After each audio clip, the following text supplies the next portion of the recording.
살아계시며 우리를 지으신, 우리를 창조하신 하나님 아버지 참으로 감사합니다. 하나님께서 만드신 세상에 하나님의 자녀로 살아갈 때에 많은 고난과 역경과 어려움을 당하지만 오직 예수 그리스도의 신앙과 말씀과 성령에 힘입어 늘 승리하게 하여 주옵소서. 하나님께서 우리에게 주신 생명이 이 일생이 얼마나 귀한지 깨닫게 하시고 하나님을 존귀하게 여기는 자를 존귀하게 여긴다 하셨사오니 주님을 경외하며 존귀하게 여기며 주의 말씀을 들으며 주의 말씀을 따라 살 때에 말씀에 약속한 놀라운 은혜 허락하여 주옵소서. 말씀으로 인하여 승리하며 말씀으로 인하여 주님께서 원하시는 길을 걸어갈 수 있도록 주여 도와주옵소서. 광야 같은 세상에서 주의 말씀을 기다립니다. 사람이 떡으로만 사는 것이 아니라 하나님의 입으로 나오는 모든 말씀으로 산다 하셨사오니 이 시간 우리에게 생명의 양식을 허락하여 주옵소서. 영과 육을 살리는, 가정을 살리는, 많은 생명을 살리는 생명의 양식 허락하여 주옵소서. 예수님 이름으로 기도합니다. 아멘. 할렐루야. 아멘. 오늘 말씀을 통해 하나님이 주시는 은혜를 경험하시기를 축원합니다. 아멘. 오늘은 로마서인데요. 로마서가 가장 사랑받는 이유는 이 로마서에 복음의 정수가 들어있어요. 근데 다른 이제 복음서 같은 경우 보면 예수님의 행적이라든지 예수님의 말씀에 집중을 했다면 로마서는 복음이 뭐냐, 그러니까 우리가 믿는 복음은 뭔지를 가장 자세히 설명한 두 가지가 있다면 로마서와 갈라디아서예요. 그러니까 로마서와 갈라디아서는 마치 질문에 답하듯이 도대체 우리가 믿는 복음의 의미는 뭐고, 구원이라는 뭐고, 죄는 뭐고, 성령은 뭐며, 우리는 어떤 존재인가, 그거를 이제 물어보는데, 거기에다가 로마서가 놀라운 것은 앞에는 이제 이론이에요. 이론만 나오면 사람들이 이론적이잖아요, 그게. 근데 12장부터는 어떻게 살아야 되는지 나와요. 그래서 이렇게 책이 거의 완벽에 가까워요. 앞에는 이제 설명, 뒤에는 그러므로 이렇게 살았으면 좋겠다. 그러니까 이론과 실천. 거기가 이렇게 딱 잘리는 부분이 12장입니다. 그래서 12장이 어떻게 시작되냐면 그러므로로 시작해요. 그러므로. 그러니까 지금까지 막 설명한 거가 있는데 그러므로 이렇게 살았으면 좋겠다. 그래서 로마서는 가장 사랑받는다, 이렇게 뭐 신학이든 교회든 신앙의 영역이든 이 로마서를 굉장히 사랑하고요. 저도 그 교회를 개척하고 바로 교회를 개척한 날부터 로마서를 설교를 했고 성경 공부를 했는데요. 그게 약 5년 전이에요. 그리고 그 개척할 당시에는 바로 그 당시에는 또 여기 우리 성도님들이 많이 안 계셔서 이번에 누가복음이 끝나고 로마서를 한 번 더 설교를 할까 합니다. 로마서를 1장부터 16장까지 한 장씩 복음이란 무엇인가에 대한 주제를 가지고 로마서를 설교를 할 생각이에요. 여튼 이 로마서를 큰 숲으로 보면 누구에게 보낸 말씀인가? 이 말씀을 누구에게 보냈고 이 로마 교회는 무엇인가? 라는 질문을 이 책에서 던졌는데 저는 이 유인물에 말씀만 적어왔어요. 당연히 이제 로마 교회에 보냈는데 여기서 문제가 있습니다. 뭐냐면 사도 바울이 로마서를 쓰면서 로마에 한 번도 안 가봤어요. 로마서 안 가봤죠. 그 다음에 누군지를 몰라요. 이걸 받는 사람이 누군지조차 몰라요. 그런 상황에서 이 로마서를 썼거든요. 그러면 더 한 단계 들어가서 누구냐는 거예요, 그 사람들은. 그 로마에 선교사도 없고, 현재 로마에 선교사가 없고, 뭐 목사님도 없는데 로마에 믿음의 사람들이 모였으면 예배를 드리고 있다는 소식이 들렸거든요. 그래서 이제 기도하면서 적은 건데 그 사람 누구예요? 로마에 있는 사람들은 여기 나와 있습니다. 사도행전 2장을 읽어보면 되는데 그 밑에 사도행전 2장 10절을 읽어볼까 봐요. 같이 있습니다. 부르기아와 밤빌리아, 애국과 및 구레네에 가까운 리비아, 여러 지방에 사는 사람들과 로마로부터 온 나그네, 곧 유대인과 유대교에 들어온 사람들과. 이게 무슨 말씀이냐면 사도행전 2장에 성령 강림을 받았는데 사람들이 너희들은 누구냐? 당신들은 누구야? 어디서 왔어? 그랬더니 그 성령 받은 사람들이 뭐라고 했어요? 뭐 애국, 이집트, 뭐 리비아 여러 얘기하다가 어디서부터 왔대요? 로마로부터 왔다는 거예요. 그러니까 이 로마에 있는 교회는 어떤 선교사가 세운 것도 아니고 사도들이 세운 것도 아닙니다. 예루살렘에 왔다가 성령을 받고 다시 간 거예요. 그러니까 이 믿음만 있는 거예요. 그 말씀이 별로 없었어요. 이 하나님의 계신 것과 성령께서 나와 함께 하신다는 것을 강하게 느끼는 사람인데 뭔가 갈급한 거야. 그래서 서신편으로 연락이 왔어요. 우리에게 선교사를 보내달라. 우리에게 말씀을 좀 보내달라. 해서 사도 바울이 가려고 하다가 못 가가지고 내가 몸은 못 가는데 글은 갈 수 있을 것 같다 해서 글을 쓴 것이 바로 로마서의 시작이 되겠습니다. 그러니까 굉장히 독특한 경우죠. 보통은 교회 개척이라 하면 혹은 선교라 하면 선교사님이 가잖아요. 우리가 기도하면서 어디 개척해서 교회를 세우거나 해서 열심히 전도하는데 여기는 어떤 경우예요? 이미 성령께서 세워놓으셨고 그 놓으신 데를 이제 말씀이 뒤따라가고 그 다음에 사도 바울이 가는 거예요. 저 여기서 한번 여쭤보겠습니다. 뭐가 먼저입니까? 우리가 지금 신앙할 때 뭐가 제일 먼저? 교회가 먼저예요? 목회자가 먼저예요? 성령이 먼저예요? 성령이 먼저 하셨잖아요. 그래서 선교라는 것은 사람이 하는 것이 아니라 하나님께서 하는 것들을 사람이 순종하고 뒤따라가는 게 맞지. 사람이 내가 일평생에 5교회 교회를 세우고 여기 2지역을 선교해야지. 그런 게 저는 맞지 않다고 생각하는 거예요. 선교라는 것은 하나님이 하셨고 사람이 뒤따라가는 것이 우리 교회 역사의 시작이었다. 그리고 조금 더 들어가 보면 이게 왜 들어가냐면 성경 공부가 아니면 설교 중에는 이렇게 깊이 들어가기가 쉽지 않거든요. 누가 언제 기록하였는가 이게 학문적으로는 성경적으로는 추정할 수 있습니다. 이게 3차 전도 여행 중 들어가기 전이라고 특정할 수가 있는데 그 이유는 사도행전 20장, 제가 지난주 우리가 공부한 사도행전이 굉장히 중요해요. 사도행전 20장에 보면 거기에서 20장 3절에 빌립보 고린도를 지나서 거기서 석 달 있다가 배 타고 수리하러 가고자 할 때 유대인들이 자기를 해하려고 공모함으로 마게도냐를 거쳐 돌아가기로 작정하니 여기입니다. 이게 뭐냐면 돌아간다는 건 여러분 여행 갔다 돌아오잖아요 집으로. 지금 이 사도행전 20장은 유럽으로 간 거예요. 이 터키에 가보면 저희 갈 겁니다. 터키에 저희 교회가 터키에 그 선교 및 혹은 성지순례 갈 예정인데 이 터키라는 지역이 진짜 특이한 지역인데 대부분의 터키는 소아시아라 불리는 성경에서 7교회이죠. 요한계시록 소아시아 지역인데 터키 일부 지역이 유럽에 걸쳐 있어요. 그건 역사적으로 보면 오스만 투르크, 지금은 터키라고 부르지도 않죠. 튀르키예죠. 이 튀르키예가 오스만 투르크가 힘이 얼마나 셌던지 유럽의 거의 전역을 장악했었어요. 유럽을 장악한 세 아시아 민족이 있는데 그거보다 더 파면 더 많겠죠. 완전히 장악한. 역사적으로 장악했는데 글은 하나도 안 나온 훈족이 있습니다. 훈족. 우리는 흉노라 불러요. 우리는 오랑캐 혹은 흉노라 부르는데 훈족이 그 유럽 끝까지 다 정복했습니다. 거의. 그래서 유럽이 훈족이 하도 세가지고 도망갔어요. 누가 먼저 도망가느냐? 게르만족. 독일 사람들이 게르만족이 훈족이 괴로워서 다 내려왔어. 섬으로 가버렸어요. 영국으로. 그 영국으로 간 사람이 영국 사람이에요. 게르만족이. 그리고 게르만족이 밑으로 내려왔어요. 그래서 로마가 멸망했어요.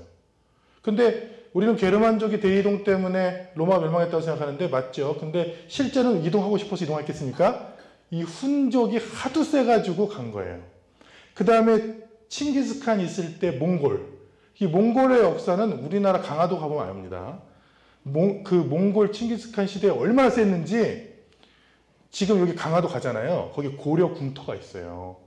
고려 궁터가 개성에 있으면 되지. 왜 여기 강화도 섬까지 왔어요? 피나는 거예요. 하도 세서 하도 괴롭히니까 도망오고 끝까지 항쟁했잖아요. 여기 강화도에서 항쟁, 그 다음에 제주도까지 삼별초까지 가서 항쟁을 했잖아요. 그 시대에 유럽도 몽골한테 괴롭힘을 당했어요. 몽골이 그쪽까지 다 쳐들어갔어요.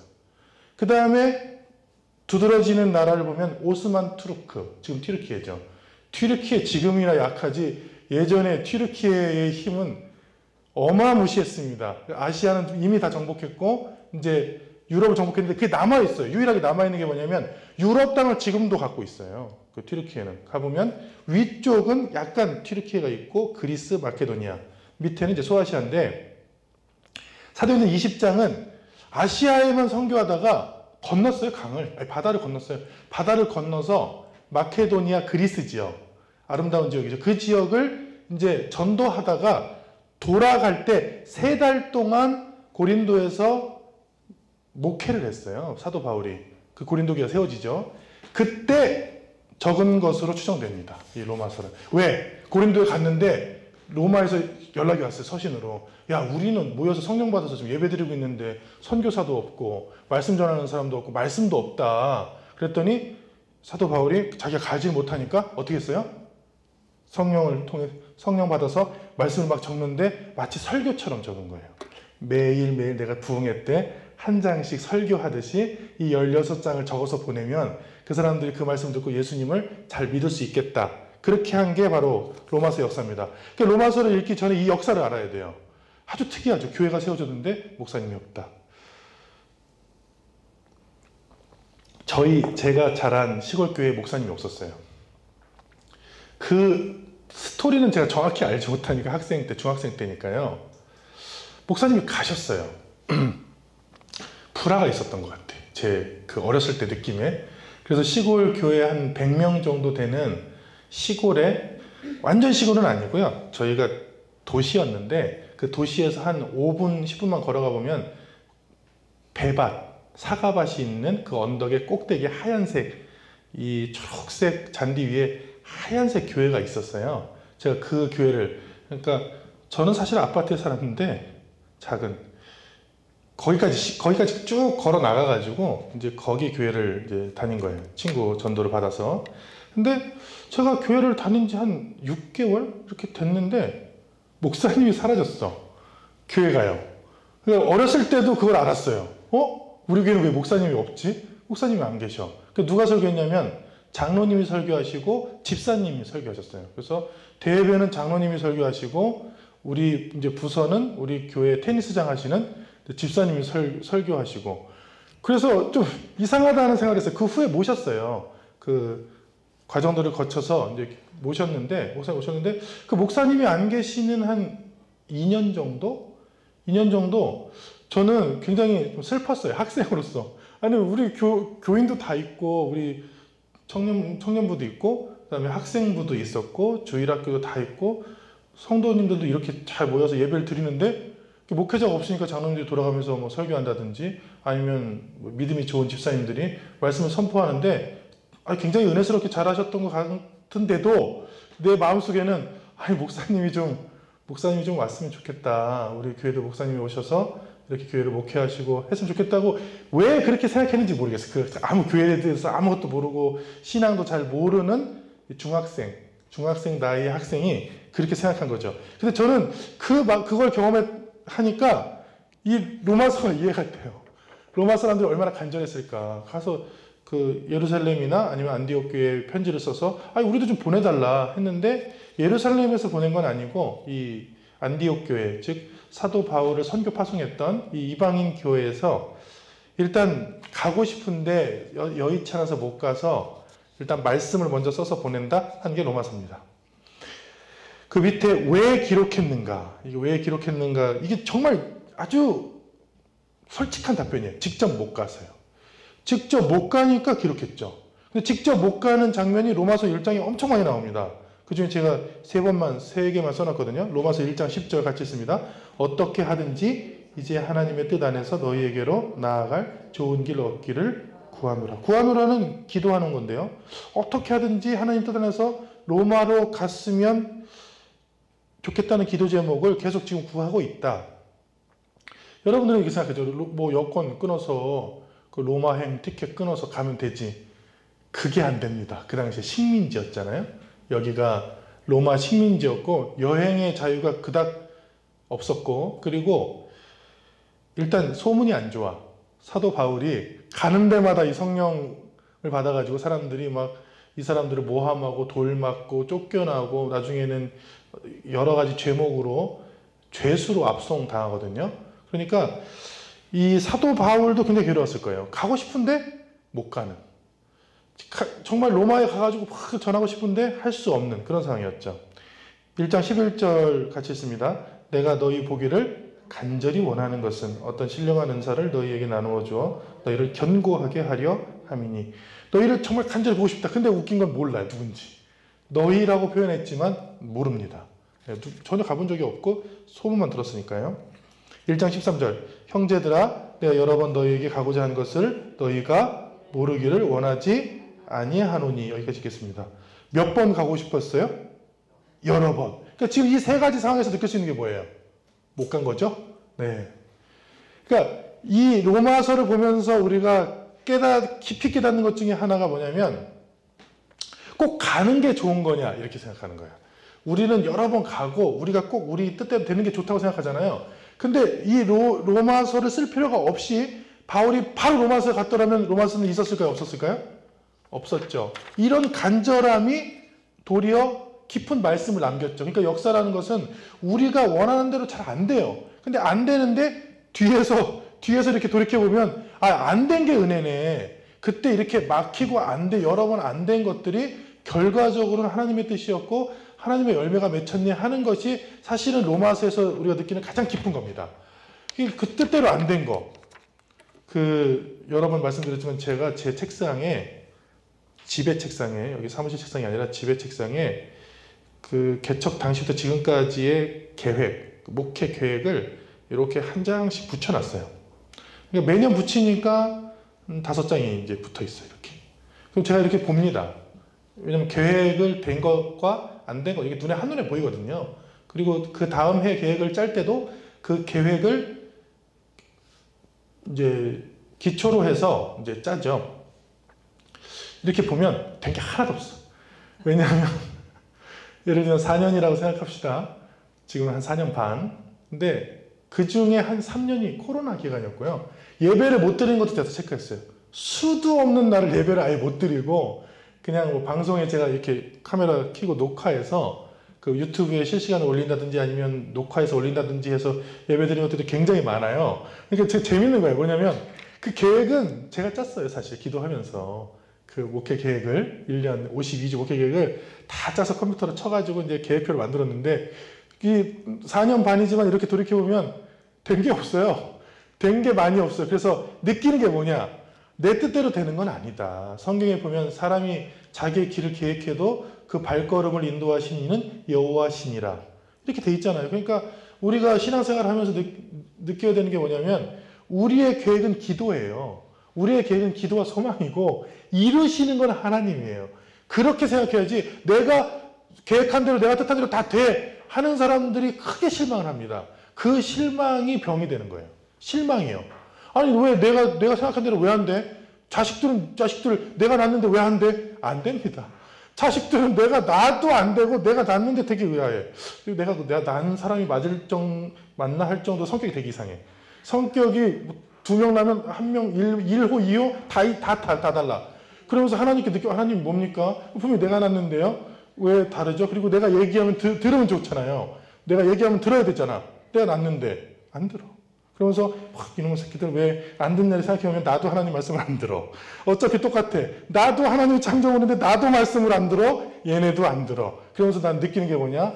내 뜻대로 되는 게 없고 심지어 나도 내 생각대로 사는 건 아니구나. 그래서 목사님이 자꾸 강조하는구나. 성령 충만과 말씀 충만을 강조하는 이유가 뭐예요? 어차피 나도 내 뜻대로 안 돼요. 나 내일부터 살 빼야지. 그리고 다음 주에 완전히 호리호리하게 나타날 수 있어요? 없잖아. 그러니까 자기 생각대로 난 내 뜻대로 살 거야. 나는 말씀 필요 없어. 난 내 마음대로 살 거야. 엄마 나한테 말하지 마. 난 내 마음대로 살 테니까. 그게 제일 어리석인 거예요.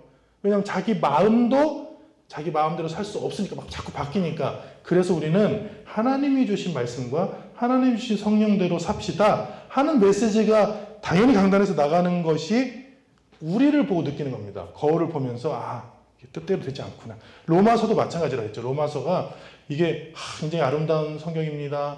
은혜가 깊습니다. 완벽합니다. 근데 그 속에 들어가면 뭐가 있다고요? 하나도 계획대로 안 되고 정말 쓰려고 쓴 것도 아니고 그리고 16장 제일 끝에 보면 사도 바울이 직접 쓰지도 않았어요.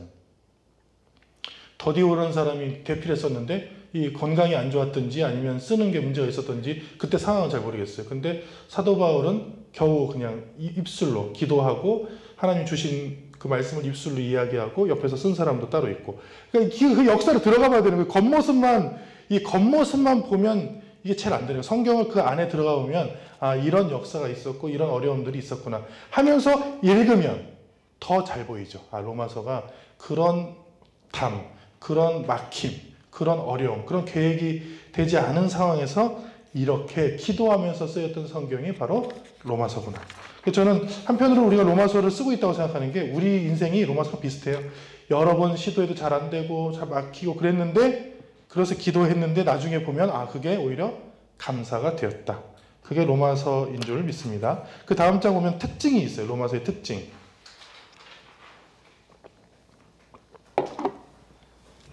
복음이 무엇인지 자세히 설명하고 있다. 일단 복음부터 말씀드릴게요. 여러분, 신앙생활에서 가장 중요한 건 십자가 복음입니다. 우리 십자가는 딱 보면 알잖아요. 예수님의 십자가, 우리를 위해서 희생하신 그 십자가. 근데 복음은 뭐냐? 말부터 알아야 돼요. 제가 아이들을 가르치는 직업이 있는데 아이들을 가르칠 때 제가 가장 중요하게 생각하는 게 있어요.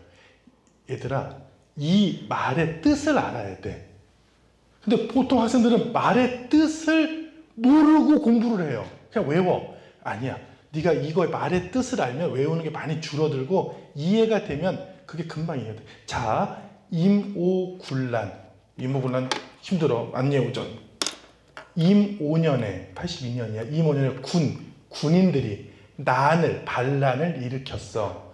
그러니까 임오군란을 알면 임오군란이 뭔지, 근데 임오군란이 뭔지 몰라. 일단 그걸 관심이 없어요. 1882, 1882, 18 이렇게 하고 있는 거예요. 적분. 목사님 저한테 그런 얘기 하지 마세요. 미분 적분 얘기하지 마세요. 적분은 사실은 잘못됐어. 이름이 이일본에서 갖고 오느라고. 이름이 원래 분적이야. 이렇게 네모나게 있으면 얼마나 넓이를 구하기가 쉽겠니? 근데 모양이 이렇게 생긴 거를 구하려고 하는데 그걸 구하는 방법이 딱 하나 있어. 분. 아주 짧게 극한으로 쪼개면 돼. 이렇게 분. 적. 쌓아. 그래서 다 더해. 그게 적분이야. 사실은 이름은 분적이야. 근데 이 분적이 있잖아. 이 이름을 알면 굉장히 쉬워. 뭐든지. 근데 너희들은 공부를 할 때 그 이름을 몰라. 그 이름을 모르니까 뭔지 모르는 거예요. 복음, 한문입니다. 복음. 영어는 good news. 독일어는 gute Nachricht예요. 근데 원래 이름은 유앙겔리온이에요. 유앙겔리온이 쉽습니다. 유앙은 유가 기쁘다는 거예요. 유. 기쁘다. 즐겁다. 안겔리온은 천사가 전해준 소식이에요. 그러니까 기쁜 소식인데 하나님이 주신 거야. 이렇게. 그냥 기쁜 소식을 끝나면 안 됩니다. 굿 뉴스에도 이 유앙겔리온이 다 안 들어있어요. 기쁜 소식인데 누가 준 거예요? 하나님이 주신 거야. 기쁜 소식인데 하나님으로부터 나오는 소식이 복음인 거예요. 그 복음을 바울은 알지만 다른 사람은 모르니까 자세히 썼어. 자세히 쓰니까 얼마 전에 성경 8장을 썼어요. 성경의 분량으로 복음 이 두 글자. 뭐가 기쁘냐는 거예요. 뭐가 하나님 뭘 주셨고 예수님은 어떻게 주셨고 뭘 죄를 어떻게 용서했고 뭐 그 자세한 복음 이 두 글자를 유앙겔리온 5글자네. 근데 그나마 말로는 그 5자를 자세히 몇 장 썼다고요? 8장. 네. 그 로마서가 그렇게 생각하면 쉽습니다. 자세히 썼다. 의롭다 하심. 이거 얘기하면 이제 강의 시간 다 지나가요. 이건 나중에 이제 설교할 때나 이 의롭다 하는 것을 설교에서 많이 얘기하니까 그게 뭐냐, 의롭다 하심이 뭐냐, 그거를 자세히 썼어요. 뭐가 기쁘냐, 뭐가 기쁘냐. 이 의롭다, 간단하게 얘기하면 의롭다 하심은 뭐냐면 우리가 죄가 있는데 우리가 스스로 죄를 뉘우치고 다 없앨 수가 없는 존재예요. 왜냐하면 죄를 지었다고 회개하면 또 짓게 되고 지었다고 회개하면 또 짓게 되고 그러니까 우리 애기로 얘기하면 첫째로 얘기하면 자기 전에 씻어 그러면 잘 씻어요. 근데 어느 날 씻기 싫어. 안 씻으면 안 돼. 그럼 왜 씻어야 돼? 너무 땀을 많이 흘리고 냄새가 나서. 근데 얘도 생각하는 거야. 한 번에 씻는 방법은 없을까? 이거 매일매일 씻어야 돼? 근데 우리는 얘기해 주죠. 매일매일 씻어야 돼. 그게 우리 존재야. 냄새나요. 안 씻으면. 매일매일 씻어야 되잖아요. 매일매일 씻어야 되는 존재인데 예수님께서 단번에 씻어 주셨다를 설명하는 거야. 그래서 용서에 대해서 설명하고 의롭다 하심 뭔지 설명하는 게 사실은 복음 설명한 거예요. 이게 이심층이든지 뭐 의롭다 하심인지 하나님 의인지 그게 복잡한 얘기지만 뭘 설명했다고요? 복음을 설명한 거예요. 예수님의 오시는 하나님이 보내주신 즐거운 소식 복음. 자, 하나님의 양자가 됨도 성경에 나오거든요. 이것도 마찬가지예요. 복음을 설명해요. 양자가 뭐냐면 하나님께서 우리를 자녀로 삼아 주셨는데 예수님을 통해서 삼아 주셨는데 그게 기쁜 소식이라는 그것도 복음을 설명한 한 예예요. 거룩해짐, 성화 있거든요. 성화. 거룩해짐도 복음을 들은 사람들이 어떻게 하나님과 가까워지는지를 막 설명한 거예요. 하나님의 의라는 말이 되게 힘든 말인데 하나님의 계획, 이게 더 좋을 것 같아요. 저는. 하나님의 계획, 하나님의 뜻, 이게 더 우리나라 말에 맞습니다. 이게 한문이죠. 그것도 마찬가지입니다. 이 복음이라는 것은 하나님의 계획이셨다. 여기에 하나님의 깊은 뜻이 있다. 이렇게 설명한 거죠. 그러니까 한마디로 뭐냐? 복음이 무엇인지 자세히 설명해 준다. 여러분은 로마서를 1장부터 8장까지 읽으시면 어렵지는 않습니다. 어려운 걸 넘어가서라도 설명을 해놨어요. 깊이. 예를 들어놓은 거죠. 아, 복음이란 건 이렇게 된 거. 죄로부터 멀어지는 거구나. 성령보다 하나님께 가까워지는 거구나. 하나님의 양자가 되는 거구나. 뭐 그런 많은 설명들을 한마디로 복음이다. 자, 두 번째, 은혜를 받고 구원받은 자가 무엇을 해야 하는지도 자세히 설명했어요. 6장 15절 같이 했습니다. 그런즉 어찌하리요? 우리가 법 아래 있지 아니하고 은혜 아래에 있으니 죄를 지으려 그럴 수 없느니라. 이건 재밌는 게요. 그럴 수 없으니까 죄를 짓지 말자 이렇게 끝난 게 아닙니다. 그러니까 우리가 은혜 아래에 있으니까 더 이상 죄를 지으면 안 되지 했는데 여기에 사도 바울의 그 고뇌가 있어요. 왜냐하면 자기는 그러고 싶은데 마음의 또 법이 여기 있는 죄성이 또 죄를 따른다는. 그래서 오호라 나는 곤고한 사람이로도 한 게 뭐냐면 이런 설교가 명설교 아닙니까? 사도 바울이 이제 로마에 편지를 쓰면서 야, 왜 죄를 지어? 완벽하게 살아야지 이렇게 쓴 게 아니라니까요. 설교하는 설교자가 야, 성령 받았는데 말씀 안 하는데 왜 그 죄를 지어? 한 게 아니라 뭐라고 했어요? 자기가 한탄했어. 여러분 이렇게 해야 되는데 내가 살아보니까 이게 안 되더이다. 왜냐하면 여기에는 성령도 있지만 여기 욕심도 있고 여기는 세상적인 것도 마음도 있어서 내가 한쪽에는 하나님의 법을 따르고 한쪽에는 세상 법을 따르는 나를 보면서 오호라 나는 곤고한 사람이고 난 죄인 중에 괴수다. 이렇게 고백을 했어요. 로마서에서요. 그래서 저는 이걸 보고 굉장히 큰 은혜를 받습니다. 뭐냐면 솔직하잖아요. 이 설교자 자체가 굉장히 솔직하고 자신의 고민과 자신의 어려움들을 하는데 그럼에도 불구하고 성령의 법을 따르자 한 것이 사실은 로마서죠.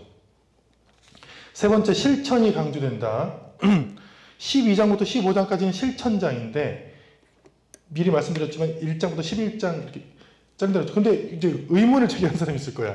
목사님 1장부터 8장까지 알겠고요. 12장부터 그러므로 알겠는데 그 가운데 뭡니까? 이게 가운데가 개인적인 이야기를 해요. 아니, 개인적인 이야기. 뭐냐면 이스라엘 민족이 버려지는 것이냐 아니면 끝내 구원받는 것이냐에 대한 자신의 소회를 이야기합니다. 그러니까 여기에 9, 10, 11에 이스라엘 민족에 대한 내용이 나와요. 근데 웃긴 건 우리는 읽잖아요. 마음에 와닿지 않아요. 왜냐하면 이건 자기가 이스라엘 사람인데 왜 이스라엘 사람들이 예수님을 안 믿을까? 왜 이스라엘 사람들은 저렇게 예수님을 버렸을까? 라는 이야기가 계속 나오거든요. 그러니까 삽입됐다고 보시면 됩니다. 이렇게 막 쓰다가 성경을 쓰다가 9, 10, 11은 하나님께 이스라엘의 구원을 위해서 이스라엘이 예수님을 십자가에 못 박았지만 주님 이스라엘 용서해 주십시오. 이스라엘이 마지막 때 회복돼서 돌아올 줄 믿습니다. 뭐 그런 내용이 90, 11에 나오고요. 12장부터는 그러므로, 이게 그러므로라는 말이 참 전 좋아요. 그러므로. 지금까지 열심히 얘기했는데 여러분, 그러므로 이렇게 사십시오. 12장 1절 같이 씁니다. 그러므로 형제들아 내가 하나님의 모든 자비하심으로 너희를 권하노니 너희 몸을 하나님이 기뻐하시는 거룩한 산 제물로 드리라. 이는 너희가 드릴 영적 예배니라. 이거 여러분 설교 같지 않습니까? 설교요. 왜냐하면 그러므로 형제들아, 그러므로 사랑하는 성도 여러분, 내가 하나님이 자비하심으로 여러분들을 권합니다. 이거 권하고 있잖아요. 그러니까 이게 명령법이라기보다는 섞여 있어요. 권합니다. 여러분 몸을 하나님이 기뻐하신 거룩한 산 제물로 드리십시오. 이는 여러분이 드릴 영적인 예배입니다. 이 영적인 예배가 여러분 그 영어 성경 한번 읽어보세요. 이게 영적으로 번역이 안 되어 있습니다. reasonable service라고 되어 있죠. 그러니까 합리적인 예배입니다. 왜냐하면 이 그리스어는 합리적이라는 뜻과 영적인 뜻이 같은 뜻이에요. 우리는 아니에요. 우리나라에서는 합리적인 건 굉장히 사람이 차갑고 논리적이고 합리적인 거고 영적인 거는 약간 고차원적인 거잖아요. 근데 그리스 말은 아니에요. 그리스 말은 가장 합리적이고 영적인 거예요. 그 사람들은 영성을 추구했던 사람들이거든요. 그리스 사람들이. 그래서 지금 이제 영어나 한국어로 돌아오면 이 영적 예배니라가 어느 나라나 다 달라요. 독일도 다르고 미국도 다르고 한국도 달라요. 제가 보면 이게 근데 제가 설명을 해보면 이게 여러분들이 드리는 가장 합리적이면서 가장 하나님이 보시기에 영적으로 기뻐하는 예배입니다. 이런 뜻이에요. 놀랍지 않습니까? 왜냐하면 그 뒷절에 분별하라고 나오거든요. 분별하라. 뭐냐면 맹목적으로 드리는 예배를 좋아하는 게 아니라는 거예요. 하나님은. 여러분이 생각해서 내가 거룩한 산재물로 내가 직장이나 가정이나 사는 데 가서 내가 어떻게 살면 좋을지를 합리적으로 생각을 해요. 근데 그 합리성 속에 누굴 향해 있어요? 하나님을 향해 있어요. 성령을 향해 있어요. 그래서 그렇게 고민하고 하나님 제가 직장생활을 언제까지 할까요? 내가 어떻게 할까요? 이렇게 자꾸 기도해요. 그게 영적인 예배라는 거야. 이 성경에는요. 그러니 지금까지 이제 성령운동을 통해서 교회에서 했던 메시지랑 성경하고는 굉장히 다르죠. 그런데 저는 어떤 걸 따르냐? 당연히 성경을 따르죠. 성경이 맞습니다. 그러니까 우리가 드릴 가장 영적인 예배는 삶의 자리에서 생각하는 거예요. 뭐가 하나님이 기뻐하실까를 생각하고 가장 나한테 합리적인 건 뭘까? 근데 저는 신앙생활 하면서 제가 이렇게 안타깝게 생각하는 게 뭐냐면 이 집사님 그릇이 있거든요. 다른 거를 할 필요가 없이 그냥 그 자체가 존귀한데 막 다른 데를 막 빠져. 다른 데를 빠져서 다른 사람의 옷을 입으려고 해. 그러면 저는 그게 합리적인가? 이렇게 생각해요. 그게 영적인가? 생각을 한다고요. 예를 들어서요. 가정주부가 선교 이단에 빠졌어요. 그래서 자식을 버리고 남편을 버리고 자기가 이스라엘 가서 선교를 하겠대. 그 제가 이렇게 맞나 생각하는 게요. 이스라엘은 일단 말이 달라요. 히브리어를 써요. 현대 히브리어. 글은 고대 히브리어도 읽을 줄 알아야 되고요. 그러면 저는 이 사도 바울처럼 사도 바울은 굉장히 학문을 많이 했거든요. 그 당시에. 그래서 하나님이 사도 바울은 주로 외국인 선교를 시켰어요. 말을 잘하니까. 말을 못하는 베드로를 시켰을까요? 하나님이? 베드로는 이스라엘 사람들을 선교하는 역할을 하나님께 시켰어요. 그리고 사도 바울은 워낙 외국말을 잘해. 그러니까 주로 외국에 돌아다니는 사람 누구예요? 사도 바울이죠. 그리고 외국어를 기록했어요. 그 당시에 성경을 그리스어로. 그걸 사도 바울을 시켰어. 그래서 제가 하나님 역사를 보면 하나님이 합리적으로 그걸 할 사람을 시켜요. 그러니까 누구를 한 명 갑자기 다 버리고 이스라엘 가. 뭐 가서 말도 못하는데 가요? 근데 그런 말도 안 되는 일이 막 교회에서 벌어지고 있어요. 그래서 제가 가서 말렸어. 뭐라고 말렸냐면 집사님한테 맞는 하나님 생각을 해봐라. 삶의 현장에서 집사님한테 맞는 걸 생각해봐서 거기 그 그릇 안에서 하나님께 영광 돌려도 그게 영적 예배다. 그게 영적 예배고 하나님 그걸 기뻐하신다. 나한테 맞지 않는 옷을 입고 막 가면 내가 보기에는 그건 하나님이 시킨 게 아니라 자기 욕망이 시켰든지 누가 옆에서 부추겼든지 뭐 그런 거지. 그런 사람들이 저한테 많이 상담을 와요. 제가 선교회 모임 갔는데 거기 6명이 다 모든 것을 버리고 선교 이스라엘을 떠난다고 그러는데 저도 갑자기 거기서 기도하다 어떤 사람이 너도 받았다 성령 받았다는데 나보고 갑자기 직장 그만두라. 진짜입니다. 직장 그만두라는데 어떻게 할까요? 그래서 네가 기도해봐라. 그 사람의 기도가 중요한 게 아니라 네가 말씀이 있으니까 네가 지금의 상황에서 하나님께 제가 하나님을 가장 기쁘시게 하는 일이 뭘까요? 기도해서 그 응답되는 대로 하지 그 사람들이 말하는 대로 이단들이 말하는 대로 하지 말아라. 제가 그렇게 얘기해 줬어요.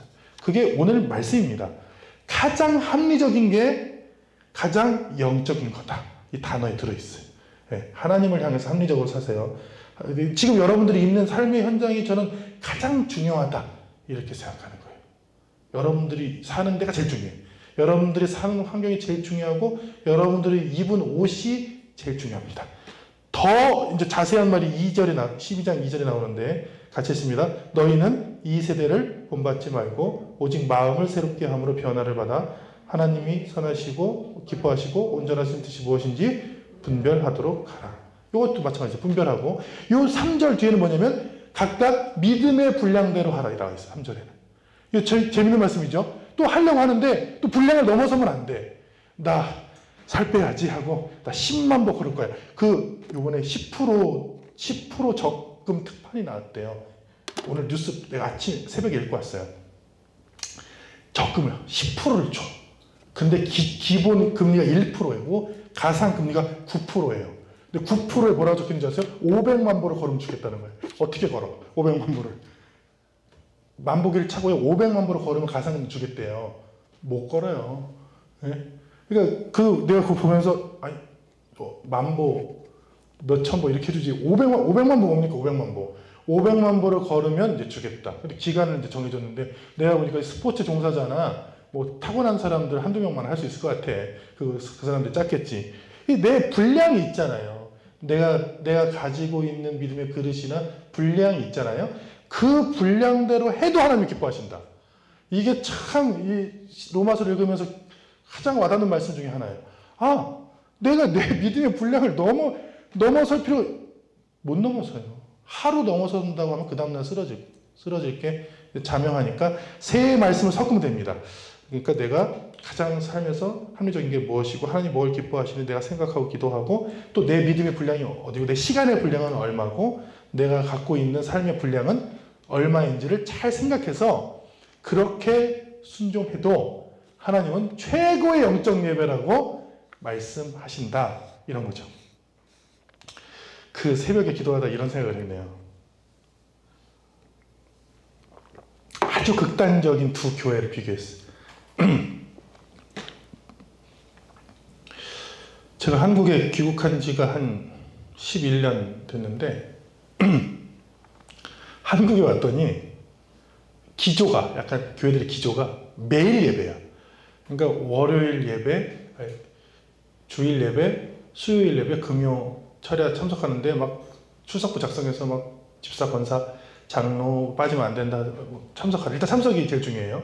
참석. 그 다음에 매일 저녁 기도회라고 있어요. 매일 저녁 나와야 돼. 화요일 교구장 모임, 수요일 전도대 예배, 그다음에 목요일 무슨 구역 예배, 뭐 예. 그래서 매일 예배를 드려. 하여튼 여기는 그래요.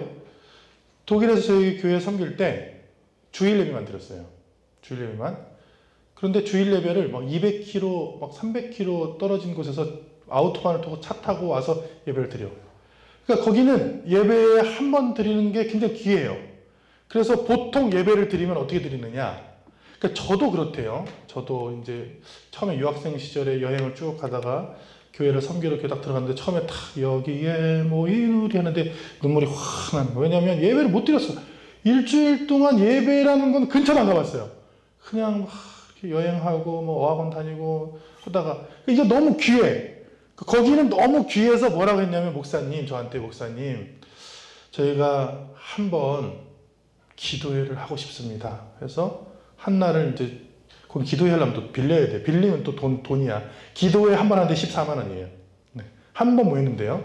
그래서 하여튼 했어. 근데 한국 교회 와봤더니 서로 안 나오려고 그래. 너무 많아. 그러니까 저는 이렇게 중간에 딱 서가지고 사람들이 굉장히 어리석다. 사람들은 하나님의 마음을 헤아리지 않고 그냥 자기들끼리 하는구나. 자기들이 야 매일 만들어 예배. 정신 못 차리게 매일 드려. 그러면 그냥 드리는 거고. 생각을 하면 되잖아요. 생각을. 우리가 수요 기도회, 3일 기도회가 생긴 게 농촌 지역에서 생겼습니다. 제가 농촌 지역 살 때 이름을 3일 기도회라 했어요. 왜냐하면 합의가 있었어요. 주일만 예배 드리니까 한 3일째쯤 되는 날에 함께 모여서 예배 드립시다. 그게 우리나라에서 만들어진 거고 외국은 전혀 없습니다. 한인교회 빼고요. 외국 교회는. 그러니까 생각을 하면 되는데 생각 없이 하니까 시키는 사람도 왜 시키는지 모르고 하는 사람도 왜 하는지 모르는 이상한 게 되는 거예요. 저는 성경에 의하면 이게 맞다고 생각합니다. 6일은 세상에서 열심히 살다가 하루를 주님의 날이라고 고백하고 주일과 안식일을 지키러 오는 것이 맞다고 생각하고요. 그 중간에 함께 모여서 예배하고 성경 공부하는 것은 합리적이다 생각합니다. 그것도. 왜냐하면 목사님 이게 기도하고 말씀하는 날이 있습니다. 근데 그거를 그냥 율법화 시켜서 여러분 아무것도 하지 말고 직장 나가지 마세요. 다 포기하세요. 자, 월, 화, 수, 목, 금, 토 하는 것은 맞지 않다고 생각하고요. 그게 맞는 경우는 저 같은 신학생들, 제가 신학생이었죠. 신학교에서 맞다고 생각합니다. 신학교에서 하루에 2번이나 3번의 예배가 있고 기도 훈련이 있어요. 저희는. 그거는 부르심 받아서 온전히 사역할 사람들이 하는 게 맞다고 생각하는데 성경에 다 등장해요. 성경에 제자들이 했던 제자 훈련이 있어요. 합숙 훈련 3년 반 동안. 그리고 선교 훈련도 있었고요. 그리고 그냥 평범한 삶도 있는데 그거를 교회 가면 다 섞어놨어. 그거를 교회를 다 섞어 놔서 모든 사람들 똑같이 적용을 해. 그러면 안 됩니다. 왜냐하면 모든 사람들은 다 달라요. 삶의 그릇과 시간과 다 에너지와 다 달라요. 그러니까 뭐가 맞냐? 이게 맞습니다. 이게 맞아요. 모든 걸 획일적으로 적용하지 말고 그 직업에 따라, 그 시간에 따라, 그 분량에 따라 하는 것들이 훨씬 맞습니다. 마지막 로마서 9절을 보면 쉽습니다. 1장부터 8장까지는 복음에 대한 하나님의 뜻을 설명한 거예요. 그래서 가장 대표되는 말씀이 로마서 1장 16절로 17절이 있는데 같이 읽을까요? 내가 복음을 부끄러워하지 아니하노니 이 복음은 모든 믿는 자에게 구원을 주시는 하나님의 능력이 됨이라. 먼저는 유대인에게요 그리고 헬라인에게로다. 복음에는 하나님의 의가 나타나서 믿음으로 믿음에 이르게 하나니 기록된 바 오직 의인은 믿음으로 말미암아 살리라 함과 같으니라. 복음에는 뭐가 나타난대요? 하나님의 뜻이 나타나죠. 복음에는 하나님의 뜻과 계획이 들어있다. 내가 이거를 설명하겠다 하는 게 1장부터 8장까지입니다. 그리고 9장부터 11장까지는 이스라엘 민족만 얘기했어요. 그냥 이스라엘 민족에게 나타난 그 역사, 뜻, 지금 왜 멸망했을까? 뭐 앞으로 어떻게 될까? 그 다음에 12장부터 15장까지는 실천, 어떻게 실천하면 좋을까? 16장 인사. 이 성경 공부의 목적이 그 숲을 보는 거죠. 로마서가 나뉘어 있다는 것만 알아둬도 숲을 본 겁니다. 로마서가 16장 길지만 딱 잘려 있구나 이렇게. 12장 전후로 또 12장 후로 이렇게 두 가지로 다 나눠 있다고 보는 것도 여러분의 숲을 본 거예요. 그리고 긴 말씀이 그냥 복음, 길지만 뭘 설명했다고요? 길지만 복음 설명했구나. 예수님께서 오신 그 복음을 아주 자세히 왜 그랬는지, 우리가 뭐로부터 자유함을 얻어야 되는지, 죄로부터, 율법으로부터, 우리 야망으로부터 이런 다 설명이 나오는 게 다 복음 설명이다. 실천자 그리고 인사. 입니다. 그래서 긴 거는 다 이유가 있다. 여러분, 누가 여러분께 와서 길게 뭐 토로하잖아요? 이유가 있는 거예요. 이유가. 짧게 얘기하면 별 고난이 없는 거예요. 그건. 근데 와서 길게 얘기했잖아요. 여러분, 그 신약성경 보다가 이제 사도행전부터 로마서부터 시작합니다. 로마서부터 뒤까지 가다가 유독 긴 것들이 있어요. 다 사연이 있습니다. 다음 주에 배울 고린도전서요. 싸우고 막 머리카락 자꾸 싸우고 난리 나고 막 이혼하고 막 음행하고 뭐 돈 문제 때문에 터지고 막 교회가 고린도 교회만큼 난리 난 교회는 없어요. 그래서 고린도 전 후서 합쳐서 28장 한 교회에 28장을 쓰는 경우는 없거든요. 로마서도 16장이에요. 로마 교회도. 그러니까 그 딱 보면 또 어떤 교회는 짧아. 문제가 없구나. 빌립보서 짧아요. 기쁨만 나와. 거기 기쁨. 그럼 빌립보서 짧게 끝났어. 그럼 빌립보 교회 그 당시 별 문제 없어. 아주 은혜스럽게 잘하고 있어. 고린도 교회 어떻다고요? 네, 드라마 1편 1부 더 글로리 1부 고린도 전서 2부 해도 모자라. 그게 고린도 교회 그렇게 해도 모자라요. 그렇게 있구나 하고 뒤를 볼 수가 있어요. 보면 성경에 짧은 건 아무 문제가 없어. 갑자기 요한계시록 엄청 길어지거든요. 굉장히 할 얘기가 많아. 마지막 때에 할 얘기라 굉장히 할 얘기가 많아요. 그 뒤를 보면서 읽으면 됩니다. 그럼 로마서를 한번 읽으면서 복음이 무엇인지 그리고 복음을 받은 우리는 어떻게 살아야 되는지를 읽으면서 깊이 깨달으시는 은혜가 있기를 바랍니다. 아멘. 기도하겠습니다. 하나님, 우리는 복음을 부끄러워하지 않습니다. 왜냐하면 이 복음은 모든 믿는 사람에게 구원을 주시는 하나님의 능력이 있기 때문입니다. 복음에는 하나님의 뜻이 있고 복음에는 생명이 있으며 복음에는 세상이 줄 수 없는 참된 기쁨과 구원의 확신과 소망이 있습니다. 믿음은 의인은 오직 믿음으로 말미암아 산다 하셨사오니 우리들 오직 믿음, 오직 복음, 오직 예수 그리스도로 살게 하여 주옵소서. 그러나 우리 삶에서 우리가 세상을 분별하고 우리의 그릇을 보며 우리의 삶 속에서 가장 하나님이 기뻐하시는 무엇인지 생각하며 기도할 수 있도록 건강한 신앙도 허락하여 주옵소서. 우리 삶의 현장에 주님 찾아와 주옵소서. 우리가 일하는 직장에, 우리가 생활하는 가정에, 우리의 사명에, 우리의 신앙에, 우리의 고민에 주님 찾아와 주셔서 그 삶의 현장에서 주님을 만나게 하시고 가장 합리적이고 가장 우리에게 주신 거룩한 것으로 주님께 드릴 수 있도록 주여 도와주옵소서.